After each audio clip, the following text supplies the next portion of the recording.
창세기부터 요한계시록까지 예수님을 발견하는 새로운 안목의 성경 공부 두란노 성경교실. 저는 이사야반의 엘리트 반장 한호정입니다. 그리고 오늘도 이사야반의 MG 우등생이죠. 김수빈 자매님과 최예빈 자매님 함께 해주셨습니다. 반갑습니다. 안녕하세요. 자, 이제 이사야 선생님을 소개해드리겠습니다. 뜨거운 영성과 냉철한 지성의 아름다운 하모니로 이사야서에 담긴 하나님 아버지의 마음을 전해주고 계신 황성수 목사님.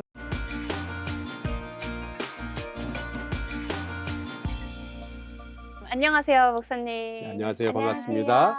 네, 오늘도 이사야서 안에 숨겨져 있는 예수 그리스도 그리고 구원의 역사에 대해서 함께 이야기를 나눌 황성수 목사입니다. 반갑습니다. 반갑습니다. 자, 한 주간 잘 지내셨죠? 네. 네. 그러면은 지난 시간에 배운 이사야 49장부터 55장까지의 말씀 퀴즈를 풀면서 복습을 해보도록 하겠습니다. 네. 오늘도 다 맞을 수 있을지. 예, 요즘 성공률이 굉장히 높아졌어요. 네. 네. 첫 번째 문제. 이사야서에서 말씀하는 하나님의 종은 여기저기 시끄럽게 소리를 지르면서 정의를 세우시는 분이다. 하나, 둘, 셋.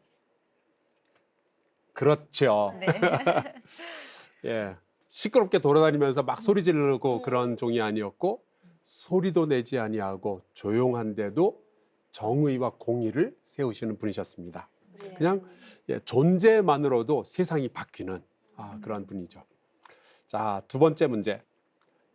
하나님은 목마른 자들에게 돈 없이 값 없이 와서 포도주와 젖을 사라라고 하시며 값 없이 주시는 구원의 은혜를 보여주신다. 하나, 둘, 셋. 맞습니다. 감동의 말씀이라 잊을 수가 없었어요. 아이고, 그렇게 얘기해 주셔서 감사합니다. 네. 우리의 구원은 우리의 자격 혹은 우리의 공의로 받는 것이 아니라 하나님의 은혜로 받게 되는 거죠. 이사야서에서 굉장히 그것을 분명하게 이야기를 했습니다.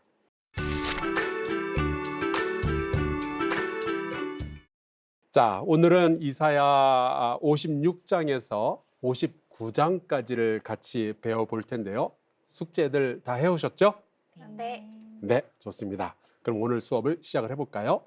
우리가 이사야서를 공부할 때 초기에 나눴던 이야기인데 이사야서는 크게 제1 이사야, 제2 이사야 이렇게 나누죠. 그 네. 중간에 갈라지는 지점이 어디쯤이죠?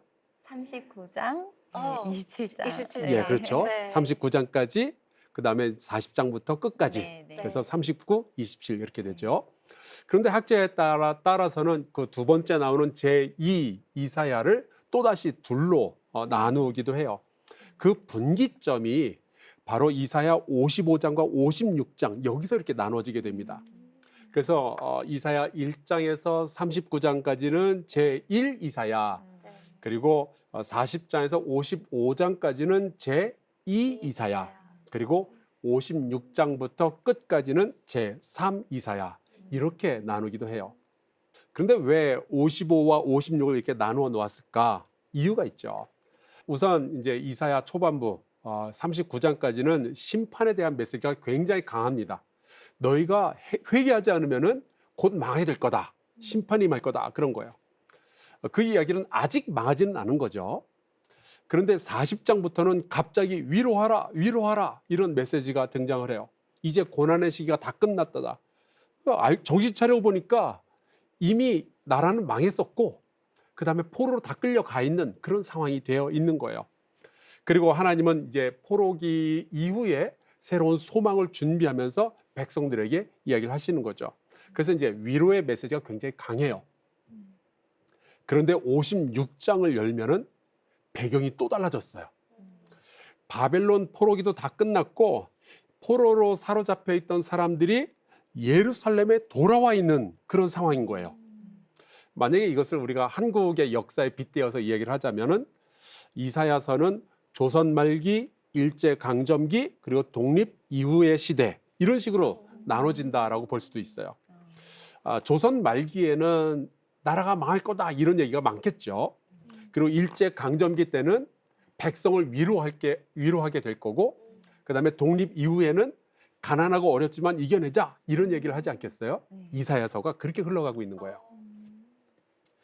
자, 그래서 이제 백성들이 포로기에서 돌아왔어요. 예루살렘에 왔어요. 근데 나라 꼴이 어. 엉망이죠. 네. 예루살렘 성은 무너졌고 성전도 무너졌고 백성들은 하나님의 말씀도 잃어버리고 무정부 상태에 지금 놓여져 있는 거예요. 그래서 그 백성들에게 전하는 말씀이 네. 바로 56장 1절입니다. 지금 이제 그 뭐랄까 배경이 확 달라져 있어요. 자, 그 배경을 기억하면서 1절 말씀 읽어주시겠어요? 여호와께서 이와 같이 말씀하시기를 너희는 정의를 지키며 의를 행하라. 이는 나의 구원이 가까이 왔고 나의 공의가 나타날 것임이라 하셨도다. 아멘. 아멘. 자, 이제 예루살렘으로 돌아온 네. 백성들은 이제 처음부터 다시 다 시작을 해야 되는 거예요. 다 처음이에요. 무너진 나라를 세우고 또 질서를 다시 세우고 경제와 교육과 예배 이런 모든 것들을 다시 다 시작을 해야 되는 거죠. 그러면은 이들이 돌아왔을 때 모든 것이 무너져 내려 있었다면 제일 먼저 뭐부터 손을 내면 좋을까요? 이 상황에서 네. 하나님께서 이렇게 말씀을 하시는데 2절에 나와 있어요. 2절 읽어주시겠어요? 안식일을 지켜 더럽히지 아니하며 그의 손을 금하여 모든 악을 행하지 아니하여야 하나니 이와 같이 하는 사람, 이와 같이 굳게 잡는 사람은 복이 있느니라. 아멘. 아멘. 제일 먼저 챙긴 게 뭐냐? 안식일부터 챙겨요. 이유가 있습니다. 이제 안식일에는 일단 사람들이 모여서 하나님의 말씀을 듣게 되니까요. 하나님을 만나고 찬양하고 기도하는 그러한 시간이 있으니까요.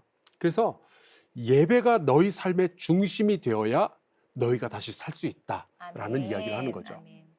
사실 우리의 모든 문제는요 다 영적인 문제예요. 여러분 이스라엘이 왜 망했을까요? 하나님과의 관계가 깨어져 버렸거든요. 그들의 예배가 무너져 내려 버린 거예요. 자, 그렇다면은 이 무너진 나라를 다시 살리기 위해서는 예배부터 다시 살려내야 되는 거죠. 그래서 우리가 예배 시간을 지키는 게 아니라 사실은 그 예배 시간이 우리를 지켜주고 있었던 거예요. 자, 또 하나의 시대적 상황은 이제 예루살렘에 돌아와서 보니까 이스라엘 사람들만 모여 있는 게 아닌 거예요. 이방인들이 지금 섞여 있는 거죠. 아마 바벨론 포로 시기에 바벨론 사람들 여러 이방인들과 결혼하고 돌아온 사람들도 있을 거고요. 또 나라가 망한 사이에 모압 사람들, 암몬 사람들하고 그 이스라엘 사람들이 지금 섞여서 살고 있었을 수도 있어요. 어쨌거나 지금 이 예루살렘에 돌아와 보니까 다민족 사회가 되어 있는 거죠. 네. 여러 이방인들이 섞여 있었어요. 자, 그러면 이 이방인들을 어떻게 하면 좋겠어요? 이사야가 이렇게 선포를 합니다. 그게 6절과 7절에 나와 있어요. 누가 좀 읽어주시겠어요? 또 여호와와 연합하여 그를 섬기며 여호와의 이름을 사랑하며 그의 종이 되며 안식일을 지켜 더럽히지 아니하며 나의 언약을 굳게 지키는 이방인마다 내가 곧 그들을 나의 성산으로 인도하여 기도하는 내 집에서 그들을 기쁘게 할 것이며 그들의 번제와 희생을 나의 제단에서 기꺼이 받게 되리니 이는 내 집은 만민이 기도하는 집이라 일컬음이 될 것임이라. 아멘. 자, 여기 보면 이렇게 돼 있어요. 여호와와 연합하고 아멘. 여호와를 섬기고 아멘. 여호와의 이름을 사랑하며 아멘. 안식일을 거룩하게 지키고 아멘. 하나님의 언약을 지키는 누구요? 이방인. 이방인마다. 그러니까 이제 이 이사야의 선언은 성전의 문을 활짝 열고 이방인들에게 개방하겠다라는 이야기예요.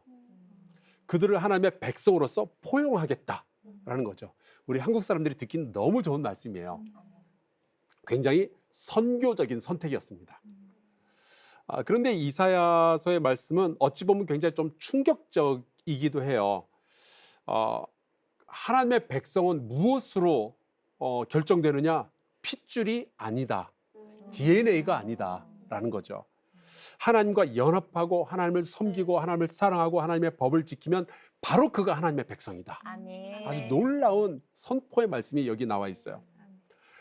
그런데 성경은 이 부분에서 늘 어떤 묘한 긴장감이 흐르고 있습니다. 예를 들어서 신명기 23장에 가서 보면은 하나님의 백성이 절대로 될 수 없는 사람들에 대한 규정이 나와 있어요. 제가 읽을게요. 신명기 23장 3절. 암몬 사람과 모압 사람은 여호와의 총회에 들어오지 못하리니 영영이 못 들어온다라고 해놨어요. 모압 사람은 하나님의 백성이 될 수 없었어요. 그런데 놀라운 사실은 창세기, 출애굽기, 레위기, 민수기, 신명기, 여호수아, 사사기, 룻기.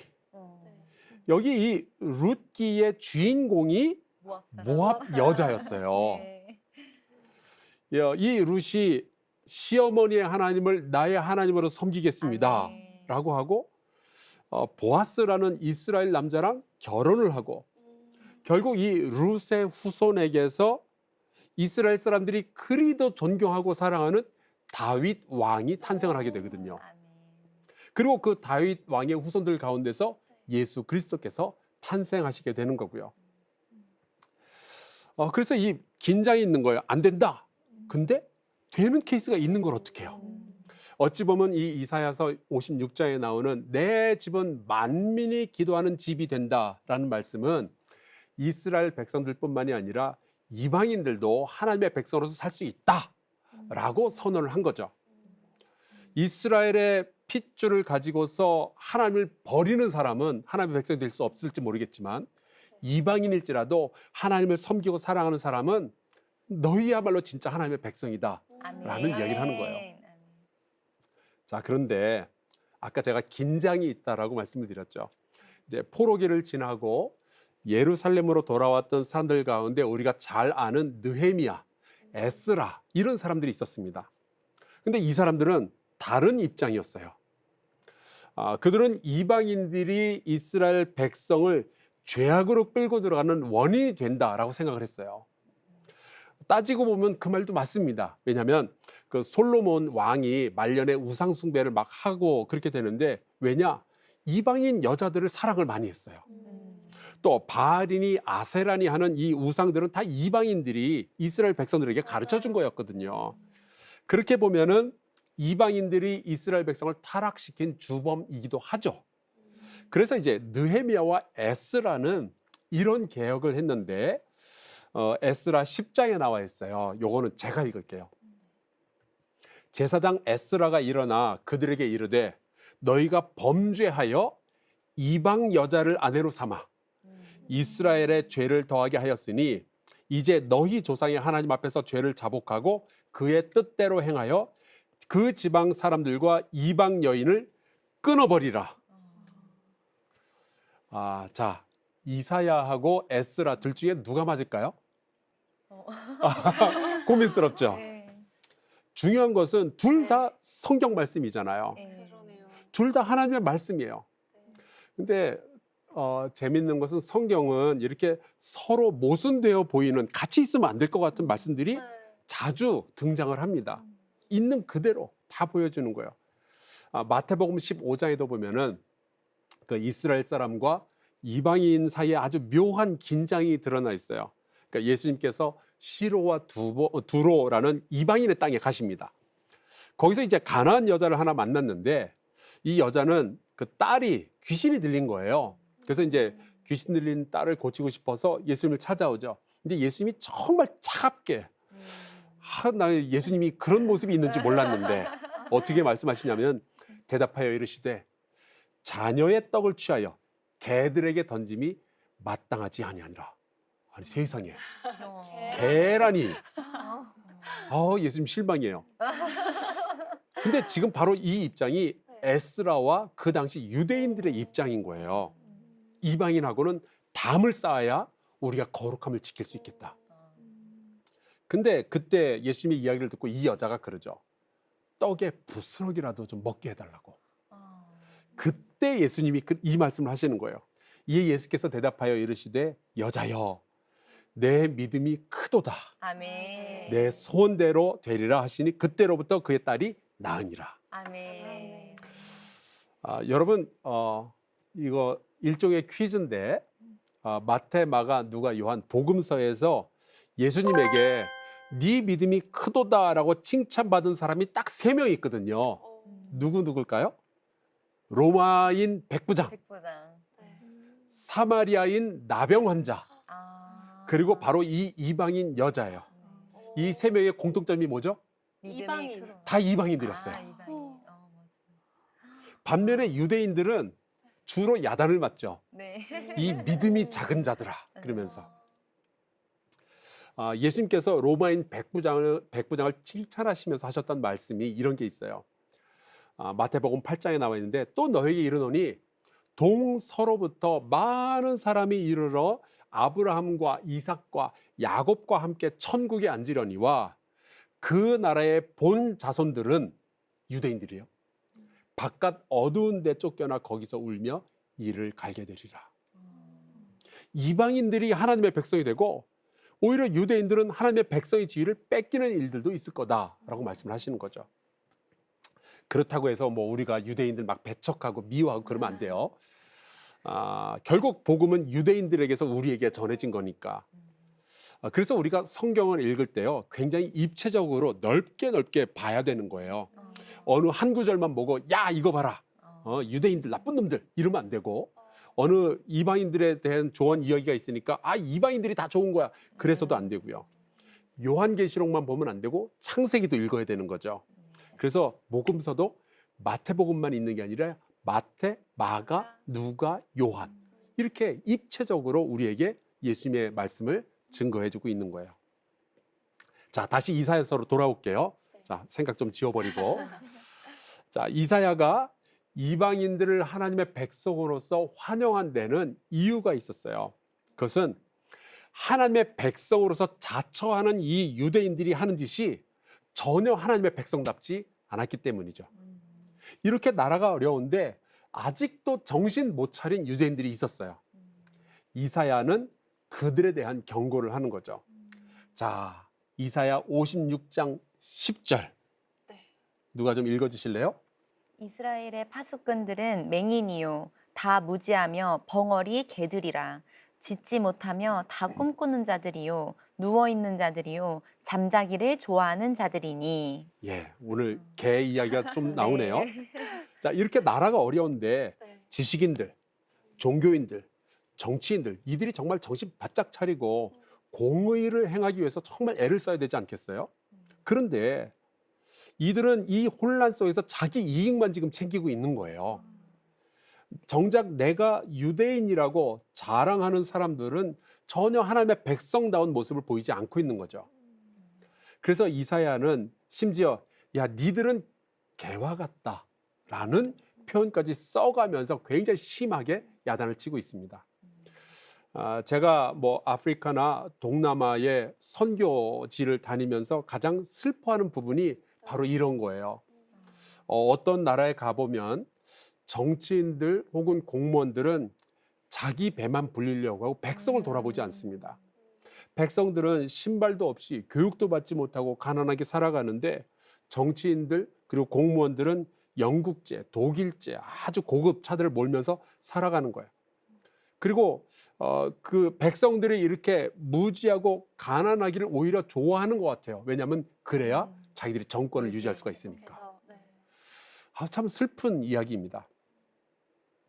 이런 상황에 대해서 그래서 어떤 지식인들이 일어나서 그러면 안 된다라고 비판하고 그러면 오히려 체포해서 가두거나 혹은 죽이기까지 하죠. 그 옛날 포로기 이후에 이스라엘도요 상황이 똑같았던 거예요. 그래서 이제 이사야가 이런 말을 합니다. 이사야 57장 1절 읽어주실래요? 의인이 죽을지라도 마음에 두는 자가 없고 진실한 이들이 거두어 감을 당할지라도 깨닫는 자가 없도다. 의인들은 악한 자들 앞에서 불리어 가도다. 예, 결국 나라가 망하고 이제 포로기까지 겪었는데 사람들은 안 변한 거예요. 실망스럽죠. 하나님은 계속해서 의와 공의를 요구하시지만 사람들은 죄를 못 벗어나는 거예요. 죄의 관성이라 그럴까요? 죄의 습관이라 그럴까요? 죄에 의해서 그들이 조종당하고 있는 느낌인 거예요. 그래서 이제 이런 말씀이 나오는 거죠. 57장 7절. 그의 탐심의 죄악으로 말미암아 내가 노하여 그를 쳤으며 또 내 얼굴을 가리고 노하였으나 그가 아직도 패역하여 자기 마음의 길로 걸어가도다. 아멘. 그렇게 혼났는데도 아직도 패역하여 자기의 마음의 길로 걸어가도다. 이런 말씀을 보면 정말 갑갑하죠. 사람들은 도대체 왜 이럴까? 더 좋은 질문은 이런 거예요. 과연 사람은 스스로를 구원할 수 있을까? 사람들은 스스로 의로워질 수 있을까? 이 악순환의 고리를 끊어내는 게 되게 힘든 것 같아요. 안 되는 것 같아요. 안 돼. 불가능할까요, 네. 사람은? 지금 아니 그 정도로 혼이 났으면 이제 정신 차릴 법도 한데 빼도 그게 안 되는데. 되는 거예요.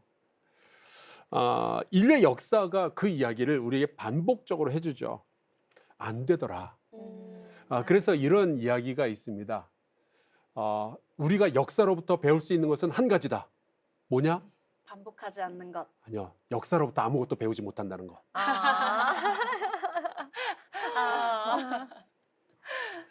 아. 구약의 예언자들이 그렇게 이야기를 했는데 이들은 역사로부터 아무것도 못 배웠던 거예요. 이사야도 역시 이야기를 하죠. 사람에게는 정말 소망이 없구나. 그래서 하나님은 이사야를 통해서 사람의 죄악을 더 분명하게 말을 해라라고 하십니다. 자, 그것이 58장 1절인데요. 읽어주실래요? 크게 외치라. 목소리를 아끼지 말라. 내 목소리를 나팔같이 높여 내 백성에게 그들의 허물을, 야곱의 집에 그들의 죄를 알리라. 아멘. 아멘. 요 시기에 특별히 이제 제3 이사야로 들어갔을 때 굉장히 중요하게 자주 언급이 되는 단어가 두 개가 있어요.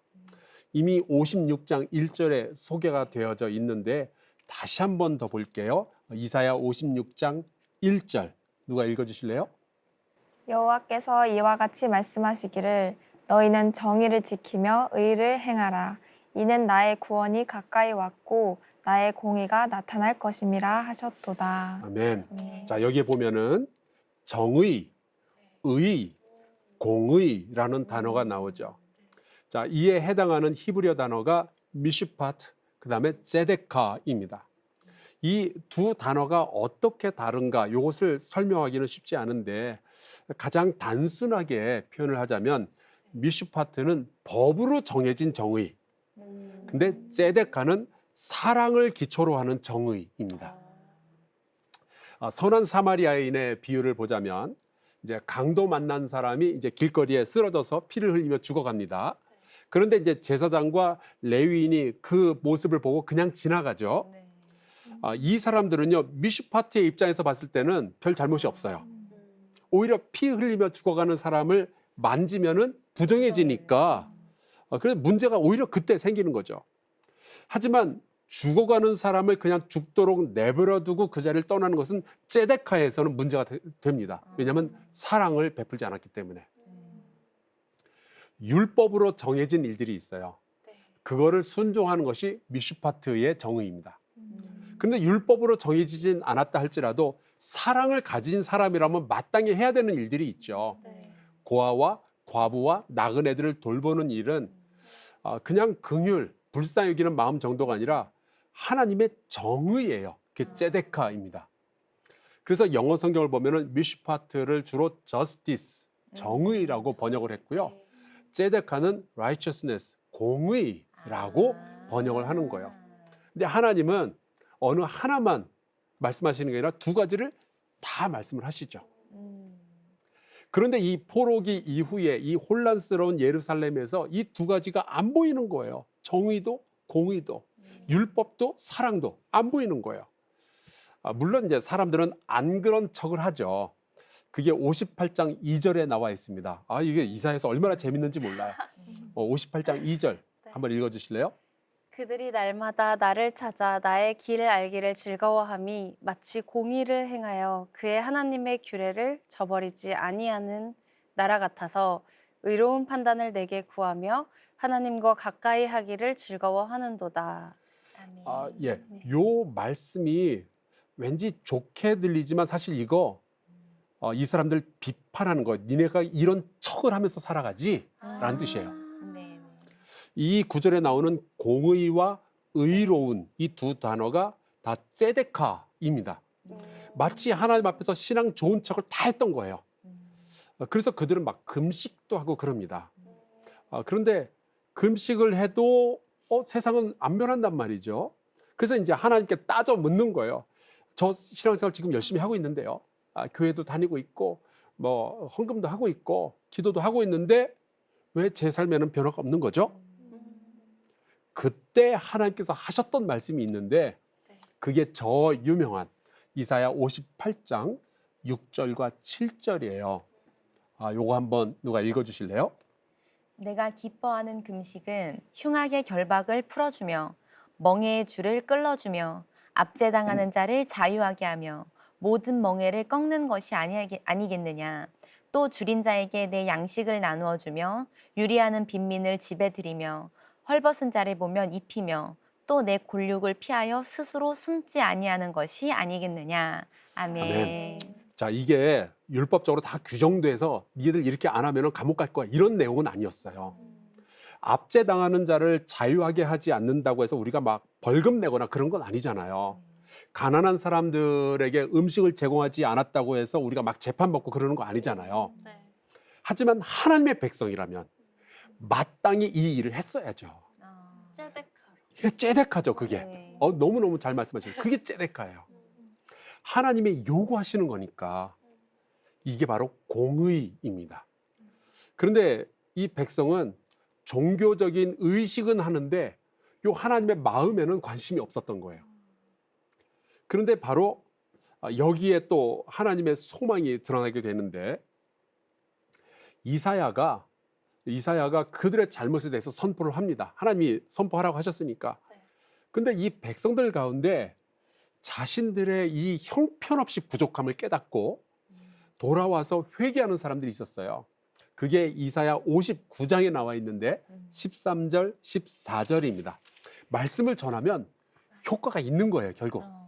자, 한번 13절, 14절 누가 읽어주시겠어요? 우리가 여호와를 배반하고 속였으며 우리 하나님을 따르는 데에서 돌이켜 포악과 패역을 말하며 거짓말을 마음에 잉태하여 낳으니 정의가 뒤로 물리침이 되고 공의가 멀리 섰으며 성실이 거리에 엎드려지고 정직이 나타나지 못하는도다. 아멘. 아까는 우리 금식도 하는데요 이런 사람들이 있었지만 지금 여기 보면은 하나님 앞에서 자신들의 죄악됨, 자신들의 무력함을 그냥 있는 그대로 청직하게 다 고백을 하죠. 우리들 가운데 하나님 의인이 없습니다. 하나님께서 요구하시는 정의와 공의가 우리에게서 지금 너무 멀리 있습니다. 우리에게는 소망이 없네요. 사실 이게 우리 인간들의 모습이죠. 진짜 가면을 벗으면 다 이런 모습인 거예요. 나름 잘 살고 있다라고 생각하는 사람들조차 하나님을 만족시킬 만큼의 의로움은 아무도 가지고 있는 사람이 없는 거예요. 우리가 교회 다 잘 다니고 있지만 여전히 하나님 앞에 서기에는 부끄러운 모습인 거죠. 이제 이러한 우리를 보시면서 하나님께서 반응을 하시는데 그게 바로 59장 16절입니다. 누가 읽어주실래요? 사람이 없음을 보시며 중재자가 없음을 이상히 여기셨으므로 자기 팔로 스스로 구원을 베푸시며 자기의 공의를 스스로 의지하사. 아멘. 예, 사람이 우리에게 소망이 없습니다라고 고백할 때 거기서부터 소망이 시작되는 거예요. 아멘. 우리는 안 되네요. 인정을 딱 예. 하니까. 우리는 안 되네요라고 할 때 거기서부터 이제 구원이 시작이 되는 거죠. 아멘. 여기 말씀해 보면 사람들이 뭐 안 되니까 결국 하나님이 나서기로 결정을 하시는 거예요. 사람이 공의로 구원받을 수 없으니까 하나님의 공의로, 사람의 공의가 아니라 하나님의 공의로 사람을 구원하기로 하시는 거죠. 그래서 성경은 우리가 어떻게 구원받는지를 설명하는 책이 아니라 하나님이 우리를 어떻게 구원하시는지를 설명한 책이 되는 겁니다.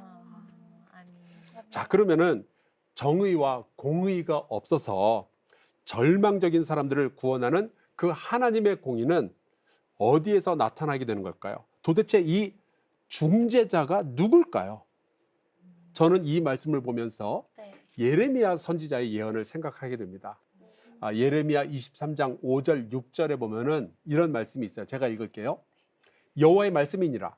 보라, 때가 이르리니 내가 다윗에게 한 의로운 가지를 일으킬 것이라. 그가 왕이 되어 지혜롭게 다스리며 세상에서 정의와 공의를 행할 것이며 그의 날에 유다는 구원을 받겠고 이스라엘은 평안히 살 것이며 그의 이름은 여호와 우리의 공의라 일컬음을 받으리라. 다윗의 후손이 나타났어요. 세상에서 정의와 공의를 행해요.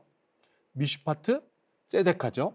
네. 그리고 그의 이름은 여호와 우리의 공의라고 불려지게 된다고 해요. 자, 모른 척하고 이분이 누굴까요?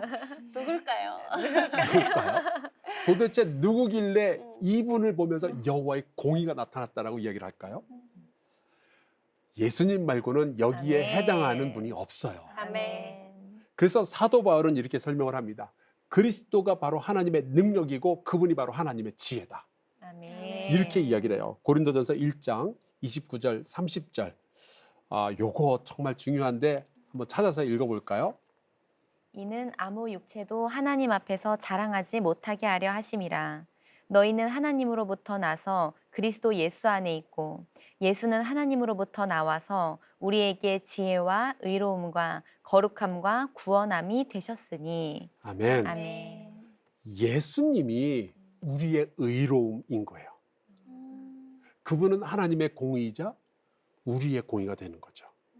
우리는 우리 자신의 의로움으로 구원을 받는 것이 아니라 하나님의 의로움으로 예수 그리스도를 통하여 구원을 얻게 되는 겁니다. 그러니까 이사야가 보았던 이스라엘의 그 절망적인 상황은 메시아를 기대할 수밖에 없는 예언으로 이어지게 되는 거예요. 왜냐하면 우리에게서 소망이 보이질 않으니까. 근데 바로 여기에서 하나님의 구원이 시작이 되는 거죠.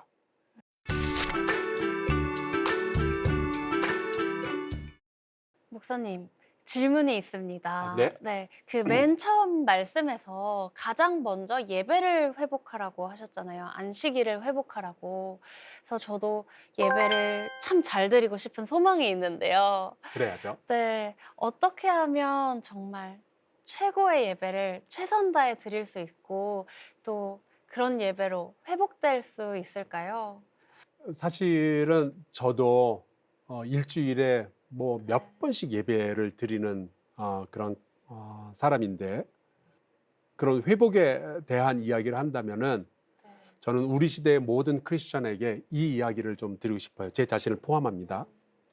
예배의 주인이 누구인지 분명히 하자. 사실 예배라는 제도는 사람이 만들어낸 게 아니거든요. 하나님이 만들어서 우리에게 소개해 주신 거죠. 우리에게는 예배가 필요하다라는 것을 하나님이 너무 잘 아셨던 거예요. 우리는 하나님을 예배하지 않으면 딴 것을 예배하게 될 테니까 그런 면에서 예배는 우리를 위한 것이겠죠. 하지만 예배의 궁극적인 목표는 하나님을 영화롭게 하는 것이다. 요것이 무너지면 안 될 것 같아요. 아멘. 요즘 우리가 감동이 있는 예배라는 표현을 여기저기서 쓰고 있는데 자 그러면은 과연 예배를 통해서 누가 감동을 받아야 된다는 얘기일까요? 주님이 받으셔야죠. 그렇죠. 내가 아닌 거죠. 근데 자꾸 나는 내가 감동받기를 원하는 그게 맞아요. 잘못된 거네요. 예, 저도 그 얘기 앞에 고개를 숙일 수밖에 없는데 사실은 하나님이 감동을 받으셔야 되는데 우리는 자꾸 설교를 통해서 내가 감동받아야 되고 찬양을 통해서 내가 감동을 받아야 되고 자꾸 이 생각을 하게 된단 말이죠. 그래서 종종 우리가 그 예배팀의 준비성 혹은 설교, 찬양 이런 데 별 4개, 별 5개 이러면서 사실은 이런 태도를 가지고 예배를 드리는 경우가 많은 것 같아요. 저는 그 방향이 완전히 반대로 바뀌어야 된다라는 생각을 합니다. 그러니까 내가 예배를 준비하는 그 순간부터 예배를 드리는 모든 순간 나의 예배, 나의 태도, 나의 예물, 나의 마음 이게 과연 하나님을 감동시킬 만한 것인지 이 태도를 우리가 좀 분명히 가졌으면 좋겠다 생각을 해요. 그 이런 거네요, 목사님. 오늘 예배 내가 어떻게 하나님께 감동 드릴 수 있을까? 그거예요. 하고 헌금도 준비하고 네. 옷도 잘 입고 네. 기도로 준비하고 네. 또 예배 시간에도 이런 거 하지 말고. 완전히 시각이 바뀌게 되는 것 같아요. 네. 감사합니다, 목사님. 바로 주일날 한번 해보겠습니다. 알겠습니다. 네. 기대하겠습니다. 네. 여기 말씀에 내 집은 만민이 기도하는 집이다 이렇게 말씀을 해주셨잖아요.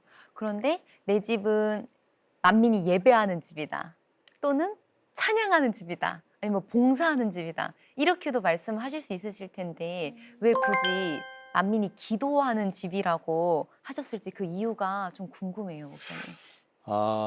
상상도 못한 질문이네요.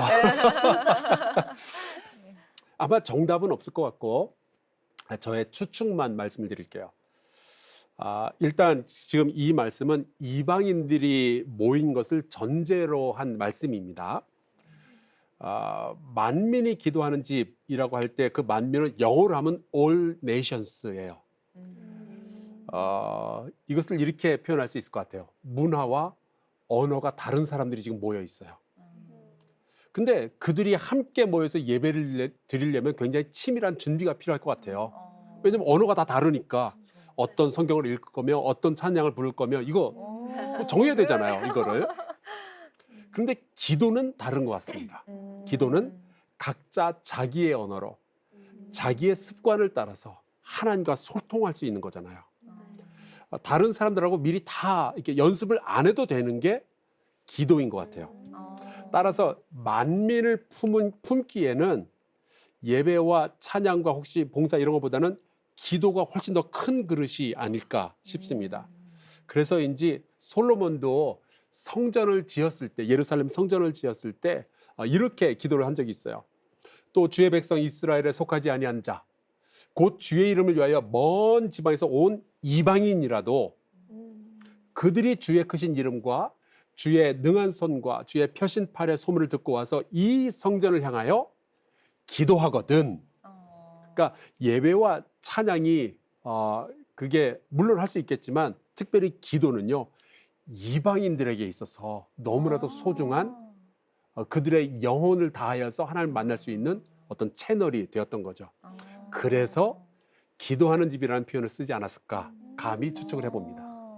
기도는 정말 저희 같은 이방인한테 너무 큰 선물이네요. 그렇죠. 하나님을 만날 수 있는. 예. 감사합니다. 저도 기도를 더 소중히 여겨서 더 제 삶 속에서 해봐야겠어요. 너무 좋습니다. 감사합니다. 네. 오늘 말씀을 들으면서 소망이 없는 우리에게 예수님을 통해 그 따뜻한 의로움을 전해주신 하나님의 그 사랑이 정말 감사하다는 생각을 했고요. 올바른 예배자로 잘 서고 싶다는 마음이 정말 간절하게 들었습니다. 자, 오늘 배운 말씀 요약해 보도록 하겠습니다.